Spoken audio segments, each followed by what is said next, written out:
And you think about guys that get released that maybe should not have, I would put him on the list. I mean, sometimes you're cleaning out the closet, so to speak. And, I mean, even a guy, you can understand some of the guys that get released, but a guy like Damien Sandow, I think, has a huge upside as a performer. Very versatile, can do anything that you want, can do anything that you ask.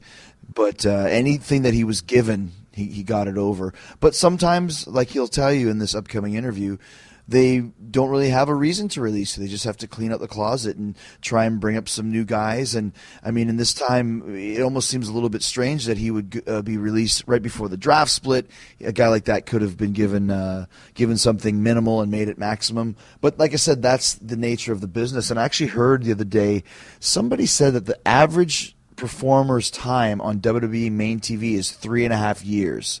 So if you can get 3.5 years, you're doing good, because the turnover is so quick and there's so much talent, and some guys click and some guys don't. I mean, I'm coming up on my 17th year in the WWE, but that doesn't mean, it's almost become an anomaly at this point. So to get that 4-year stint that Sando has, I think he did very, very good, and I think he's going to be very successful in everything else he does. But another guy that I was really surprised about, and I didn't really talk about this when it happened, when that big kind of purge happened with all the releases, was I was really surprised about Santino Marella being let go, because I thought, in my opinion, Santino should have been on every show, could have been on every show, because that comedic element that he brought to the table, you could just have him standing in the back, reciting a Chinese menu, and it would be awesome. That's kind of the type of performer he was. And we were in Toronto last time, and I went out with Santino, and I was with a friend of mine who didn't really know much about wrestling, and I was like, well, who are we going out with? And I said, with Santino, and I looked up on YouTube, the best of Santino Marella or something like that, and just so many ridiculous moments. And just as a guy, a very funny guy to have in the locker room, he was an excellent roller. And when I say roller, I'm not talking about, rolling a cigarette or rolling a joint. I'm talking about lying down on the floor and just rolling across the ground like super fast and super precision, direct, straight. Almost like, like BB-8 in Star Wars, but just like roll one way, roll back the other way. Like who can even know that? Like, who would even learn that they could do that? And plus, he was also a great speed walker. Actually entered like speed walking races and that sort of thing.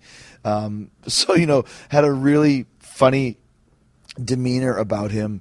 And I remember Cena and I used to call him worst to first, because when he came in at first, he was so awkward with everything he did, and his bumps just looked really weird. And then you realize that was part of his genius, is that he took these weird-looking bumps that ended up being hilarious, like his diving headbutt. And, he was always talking about doing the Maserati clutch, which was his big top rope,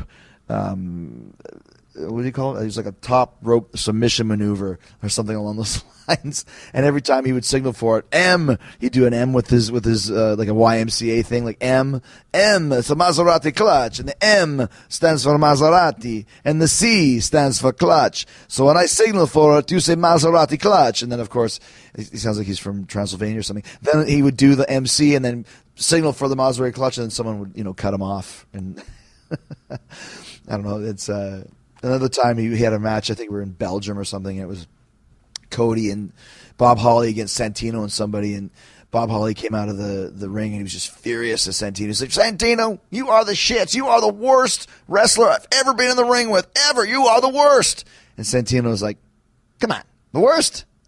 You mean to tell me there's no one that you've ever been in the ring with worse than me? You're the worst. The worst. There's not one person, even a student in the class he's debating with Bob Holly, not insulted that Bob Holly called him the worst, but debating on how that could be possible. And finally, Bob started laughing. He's like, okay, you're the third worst. He's like, I can deal with that. I can be the third worst, but the absolute worst, that's a huge cross to bear, buddy. So anyways, another great guy that I think I was so talented at what he did. I'd love to still see him in the WWE.